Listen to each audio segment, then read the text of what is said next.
Dear students, so today we are going to discuss about Dalit study paper, and I'm going to take Jyotirao Phule Gulamgiri, collected works of Mahatma Jyotirao Phule, volume 1, translated by P.G. Patil, Bombay Education Department, Government of Maharashtra. So this is the text I'm going to take today, and you just see this. This is the text I'm going to take today. So this is the syllabus, and now let's come to the straightforward text. This is the text which I have in a soft copy. And slavery in civilized British government under the clock of Brahmanism, originally published as Gulamgiri, Jyotirao Phule. I will be, because it's a very significant text, and my concern was to take it thoroughly from your examination point of view, and it is a textual study, so I'm completely focusing on the text itself. Now this is part 1. Brahma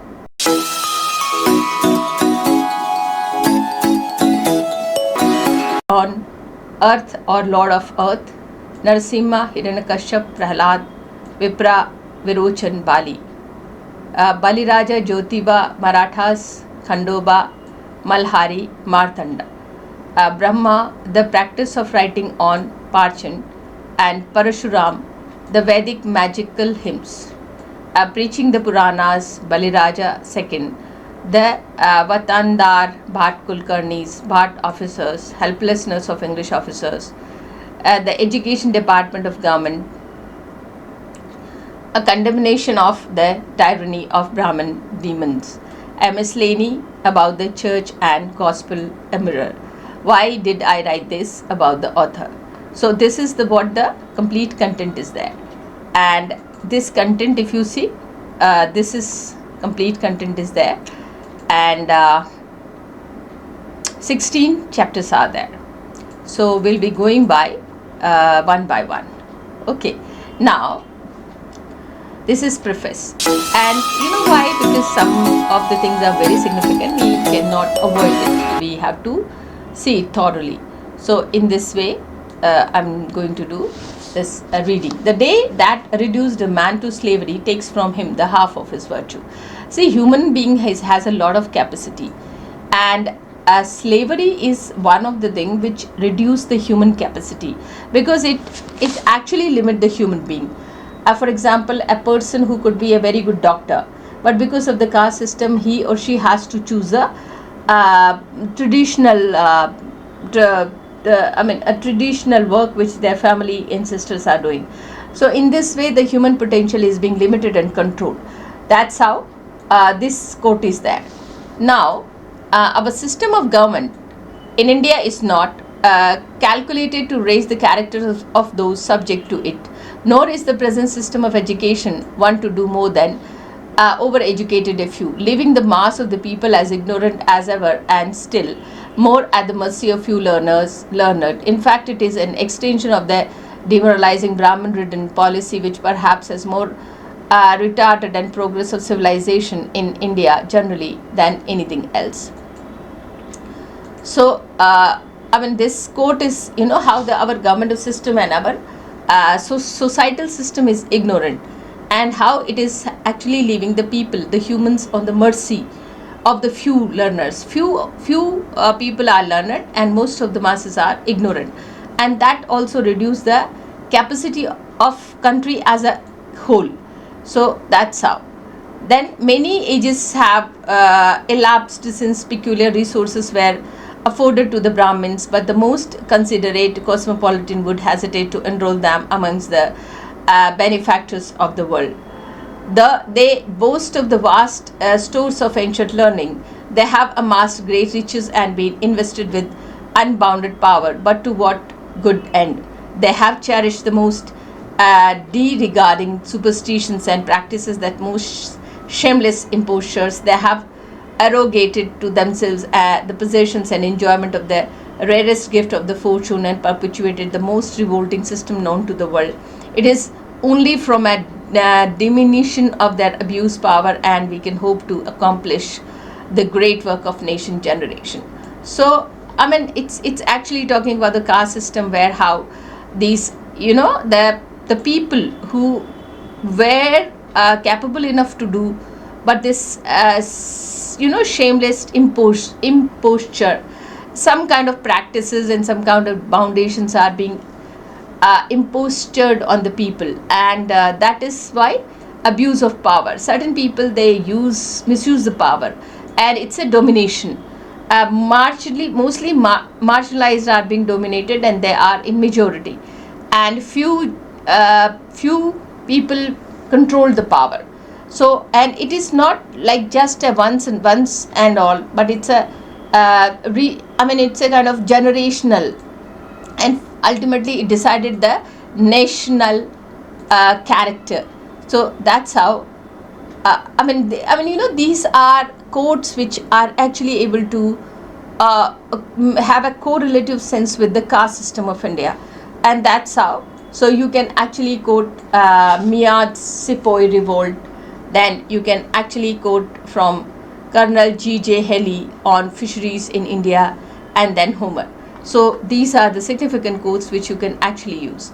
Now let me come to the text, because you know, if we read this text, it's a huge text, so I have made it in a bullet way, or maybe in a shorter way.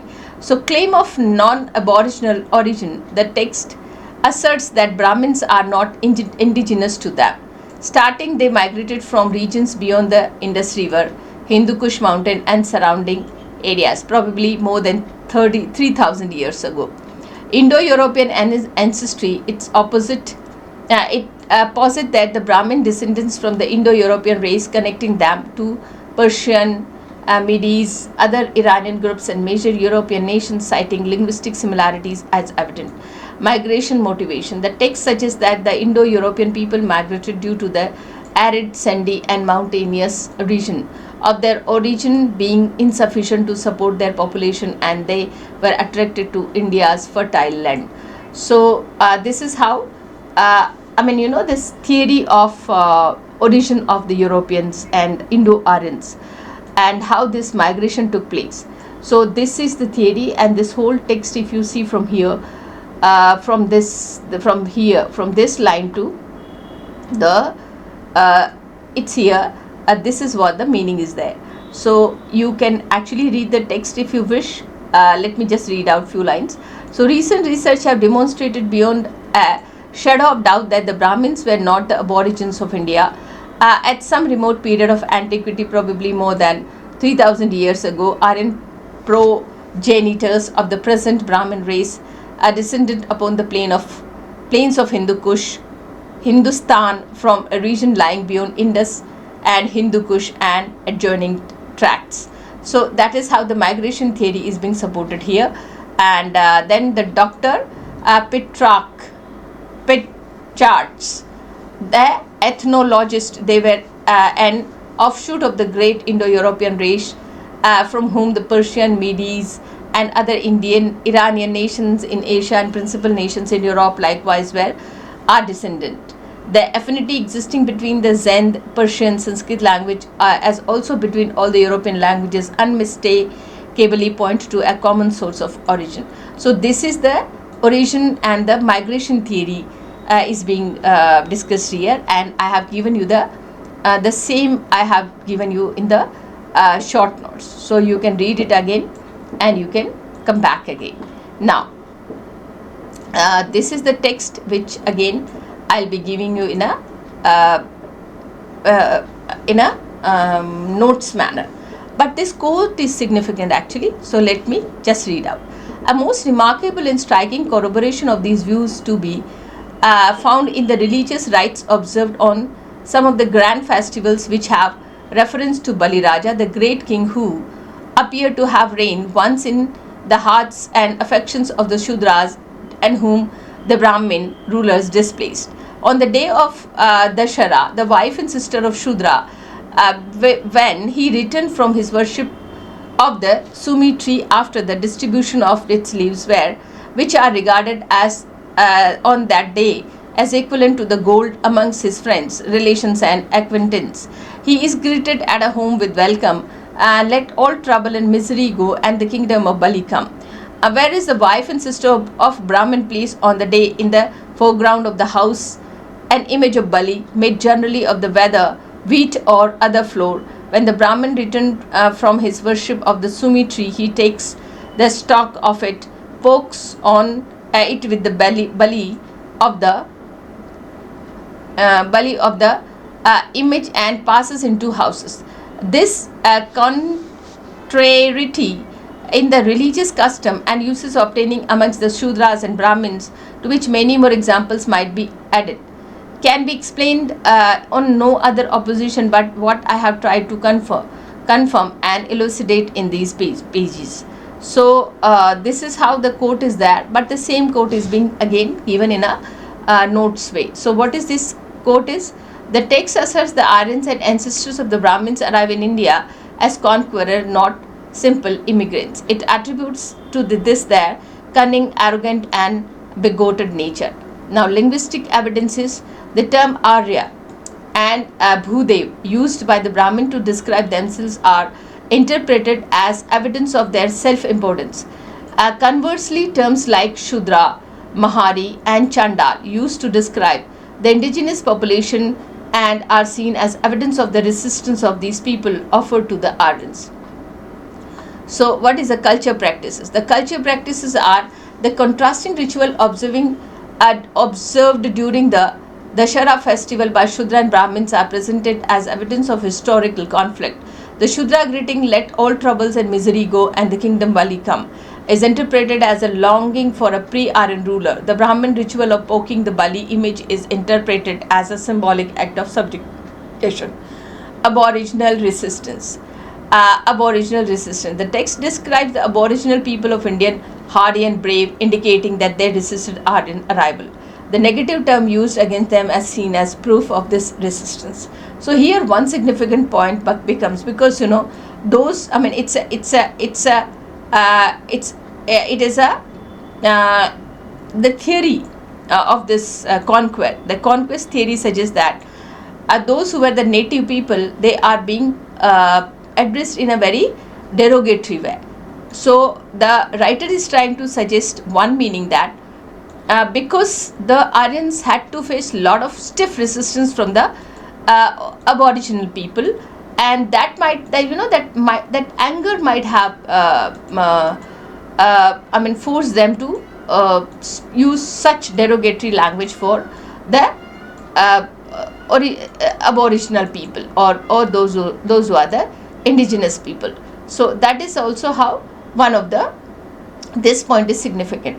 Now you remember this point again. The text described the Aboriginal people of India as hardy and brave, indicating that they resisted the Aryan arrival, and that's how the arrival was very stiff. The resistance was very stiff, and that is the reason that they are being called in such a derogatory way. So I'm again coming to the because I'm not reading the text and I'm just giving you the bullet points. So mythological wars as historical conflict. Brahmin sacred text Deva Daitya Rakshasa wars are interpreted as reflecting a real struggle between Aryan Brahmin and indigenous habitants. Then violent subjugation. Brahmin leaders led protracted war resulting in the subjugation, displacement and extermination of the original population. Condemnation of Brahmin cruelty. The text strongly condemned the Brahmins' actions, particularly those of the Parashuram, comparing them to European colonial atrocities, deemed him exceptionally cruel. If you read the text, these references of Parashuram and the story related to violent subjugation, then the mythological war, these are there in the text. So if you read it, you will find it, and I have given you in a very bullet point manner. Then we are again moving to the leaving the text, and we are coming to the main points. So let me come to. So Ganges origin and expansion. The Brahmins originated on the bank of Ganges and then spread their influences throughout India. Creation of oppressive system to maintain control. They developed mythology, the caste system, and a harsh law seen as exceptionally cruel. Caste is a later invention. The caste system is presented as a later deliberately created tool for the dominance, not an original part of their social structure. So these are the points which are there in the text, and we are just moving, and with explanation we are moving again. Now, the caste based hierarchy and oppression. So these are the points which are being covered here. You can come back again and note down these points. So this will give you the exact more meaningful and a very different understanding. So this caste based hierarchy and oppression. The text claim Brahmins intentionally created a system that privileged themselves while dehumanizing Shudras and Ati-Shudras, denying them basic human rights and treating them as lesser than animals. So by this time, when we are talking about this subjugation, the Shudras and Ati-Shudras are being subjugated totally, and Aryans are having the control over land and all the resources. So that is how the population which was the native population was completely controlled. So that's how the second point I read out. Religious justification for inequality. The text argues that religious texts like the Manav Dharma Shastra were used to justify this hierarchy, presenting Brahmin superiority as divinely ordained and Shudra inferiority as inherited. So here there are 2 points: caste based hierarchy and oppression, we have already done. Then religious justification for inequality. These are the 2 points. Then now I come to the third point, the condemnation of the Brahmin laws. Okay, so the author criticized the Brahmin legal system as a human and unjust, as citing examples of disproportionate punishment and the law value placed on Shudra lives. The British rule is seen as a positive force of rejecting these rules. So you see, these 3 points are significant: caste based hierarchy and oppression, religious justification for inequality, and condemnation of the Brahmin laws. So you come back again, read out, and you just focus on these points. The Brahmin is styled the Lord of Universe, even equal to the God himself. He is to be worshipped, served, and respected by all. The Brahmin can do no wrong. Never shall the king slay a Brahmin, though he has committed all possible crimes. So you know how this Brahmin caste, Brahmin community is being given extraordinary power and extraordinary protection and safeguard. Even if Brahmin, when commit a crime, okay, it should not be punished severely. There is no death penalty for the Brahmin, and the land is being donated, and this land is a revenue free. If a Brahmin is having a land, he has not he can till the land, he can have use the land, but there is no revenue or no tax he is liable to pay. So that's a tax free land is being given to Brahmin. So by this time we find that all these kind of laws are being made, where the Brahmin is given a supremacy, safety, security. To save the life of a Brahmin, any falsehood may be told.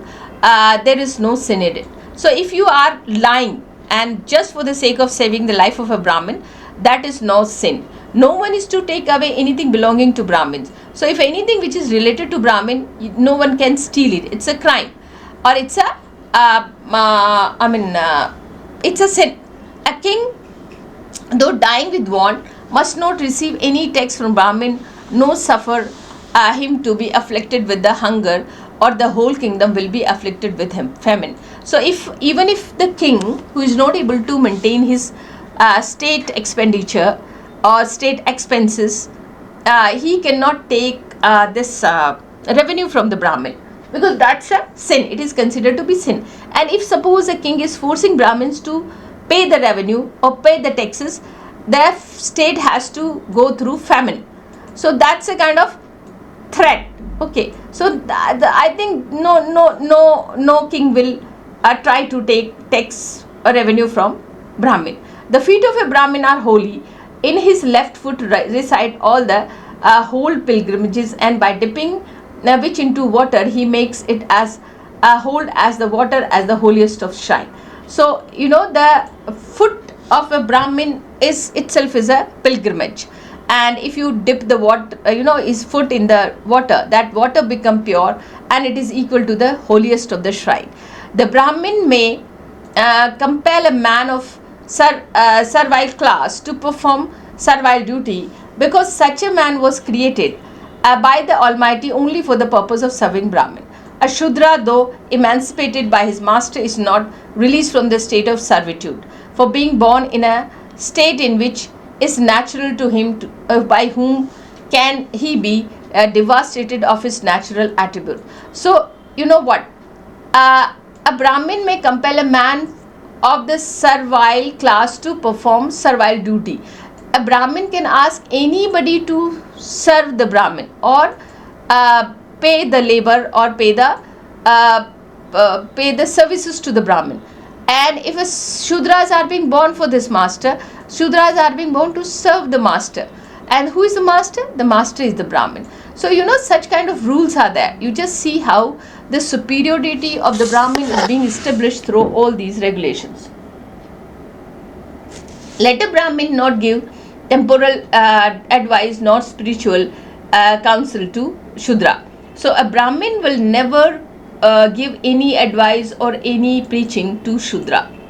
No superfluous accumulation of wealth shall be made by a Shudra, even though he has the power to make it. This is very, very painful, because if a Shudra who is capable of accumulating wealth, or he is capable of generating wealth, is not allowed to accumulate the wealth, because wealth ultimately makes the human independent, and that same thing is here, how to control caste.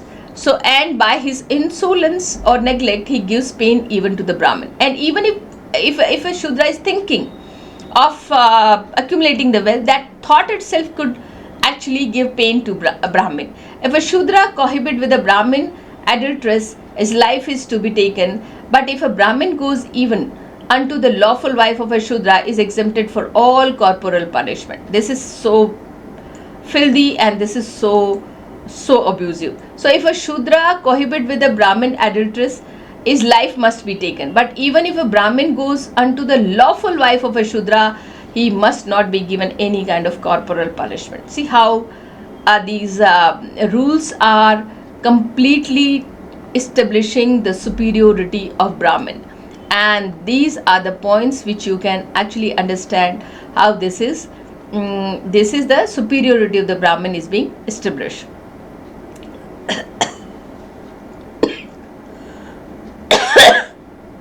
Now come to the next point. So, deliberate creation of oppressive laws.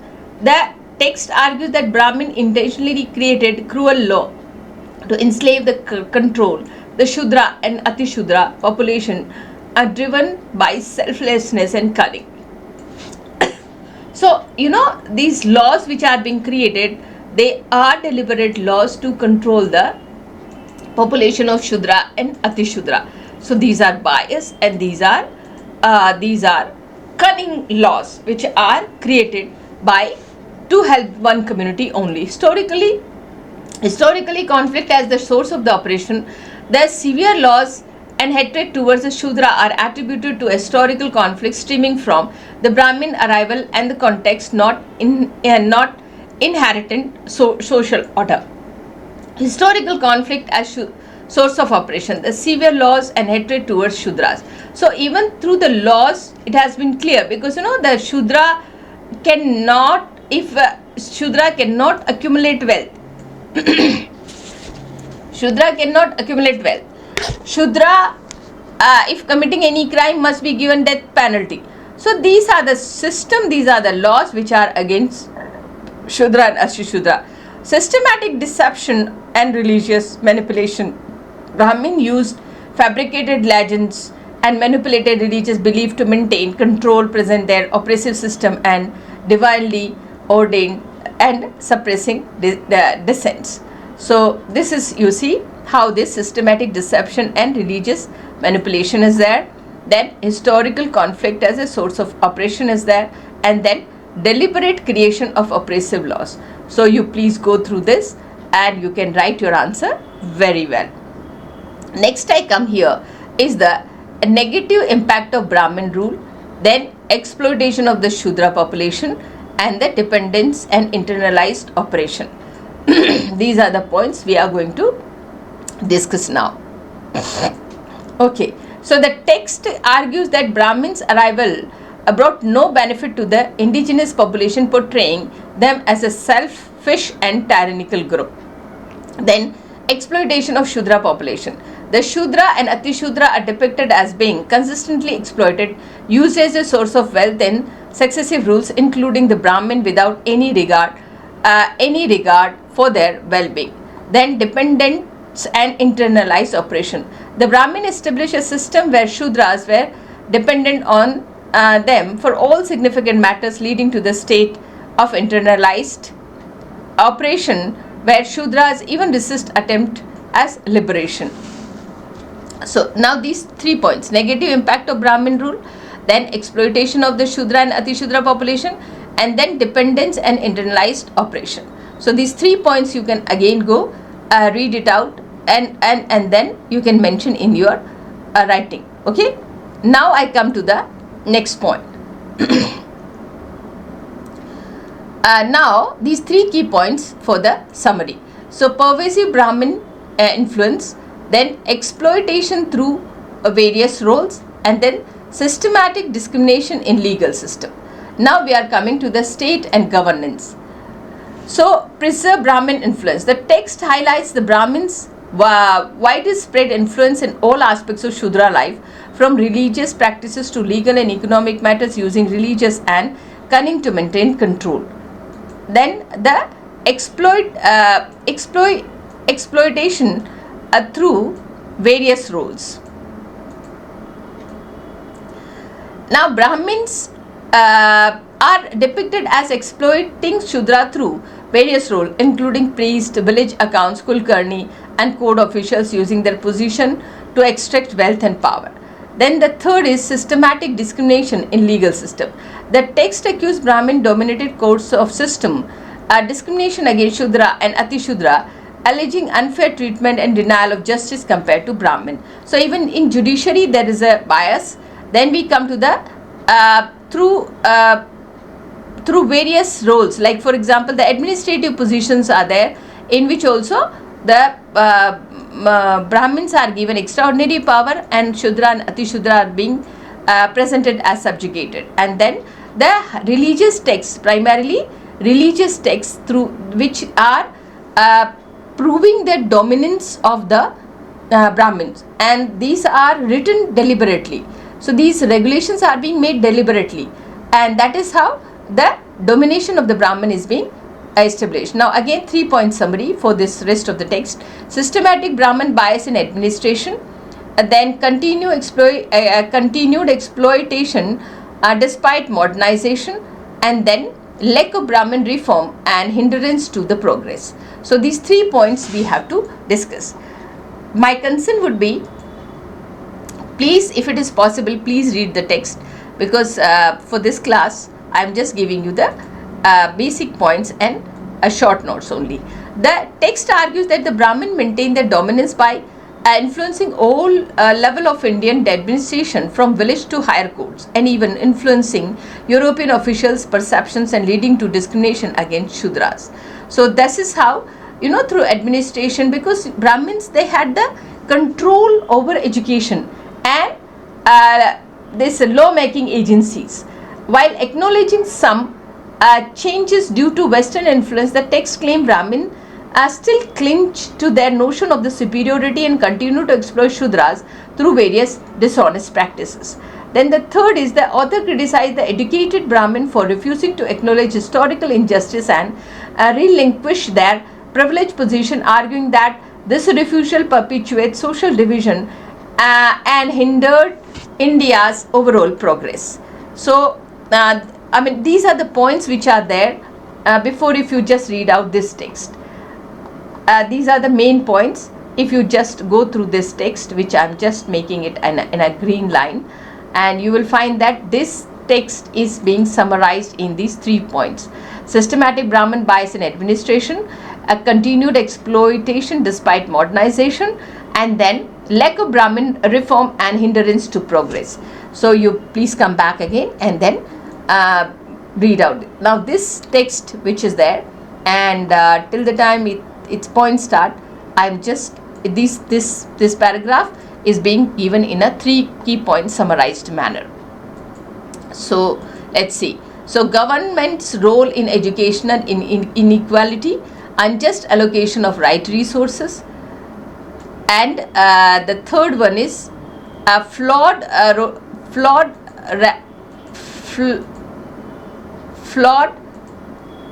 rationale for elite education. So these are the 3 points, and let me come back again. We can read out these 3 points again. So the government's role in educational inequality. The text blamed the government for exacerbating the social crisis by prioritizing higher education for the elite while neglecting the education of masses Shudras, despite the majority of revenue coming from the latter. So you know how the government is also becoming biased, because it collects most of the revenue from the Shudra, Ati Shudra, and it doesn't give any kind of social priority or their concern for the higher education. Then unjust allocation of resources. The author criticized a disproportionate allocation of the resources towards the education of higher education classes, arguing it is unjust as the revenue. So the revenue is being collected from the Shudra and Ati Shudra, but the participation of them there in education is very less. And then comes from the sweet of bro of the poor. So maximum revenue is being taken and minimum expenditure is being done on the Shudra and Ati Shudra, which is injustice. So flawed rationale for elite education. The text challenged the government justification for elite education, which assumed that the educated elite will naturally spread knowledge and improve society, arguing that this approach is ignorant and the systematic issues of caste-based operation. So these 3 points, you can please come back again. Flawed rationale for elite education, how the elite education is being lopsided, then unjust allocation of resources, maximum revenue is being taken and minimum opportunities and resources are being allocated to them, and then the government's role in education and inequality. So the resource distribution, allocation of the government education system, and how this elite education is being promoted. So this way the poor are being kept more poor and the richer are being kept more richer.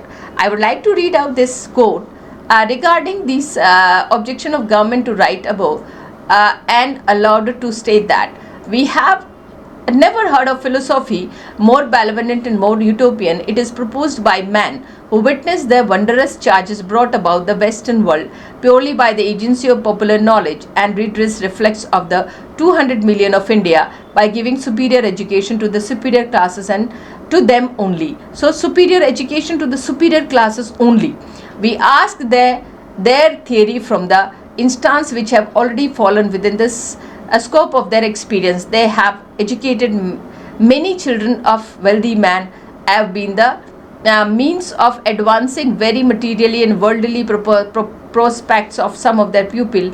But what contribution have these made to the great work of the regeneration of their fellow men? How they have begun to act upon masses, how many of them formed classes as their own homes or elsewhere for the instructions of their less fortunate and less wiser countrymen, or have they kept their knowledge system as a personal gift not to be sold by contract with the ignorant vulgar?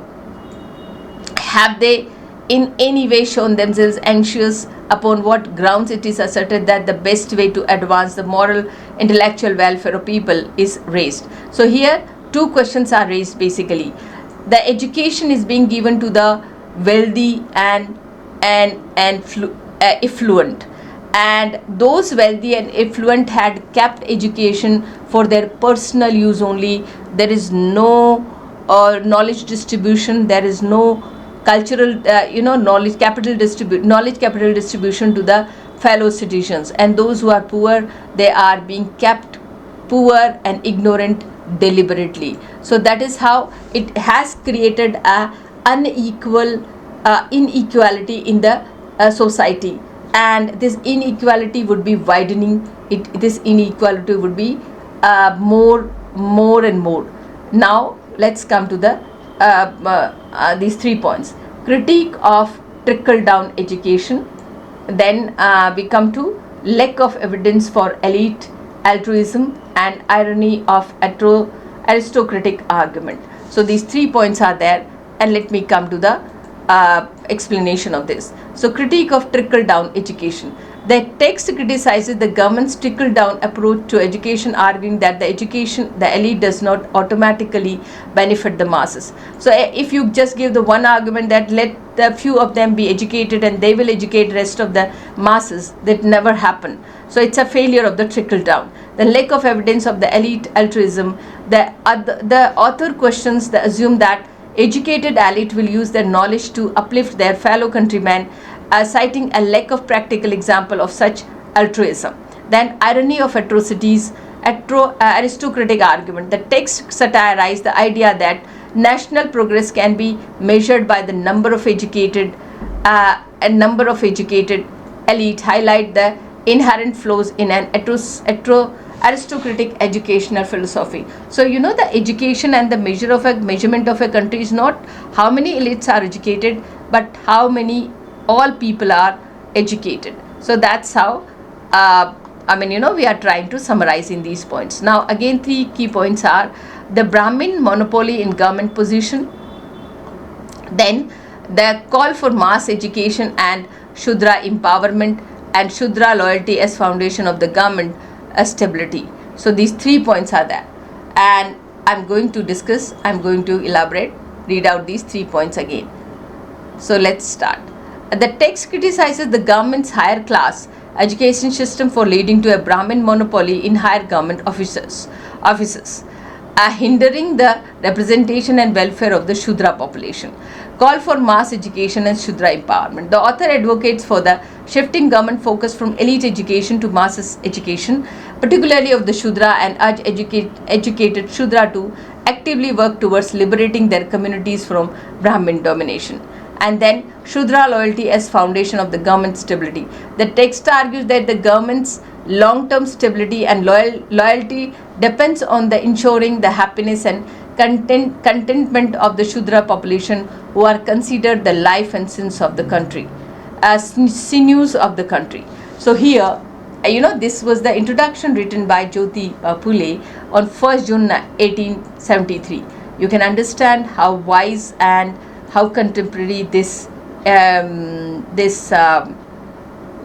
preface is there, and how widely he's trying to cover the area which is related to the hegemony of the caste, the revenue system, the unequal distribution, and how this trickle down theory, and how the majority of the masses are being kept ignorant, and how few of the elites are being given privilege, and which is widening the gap in the society.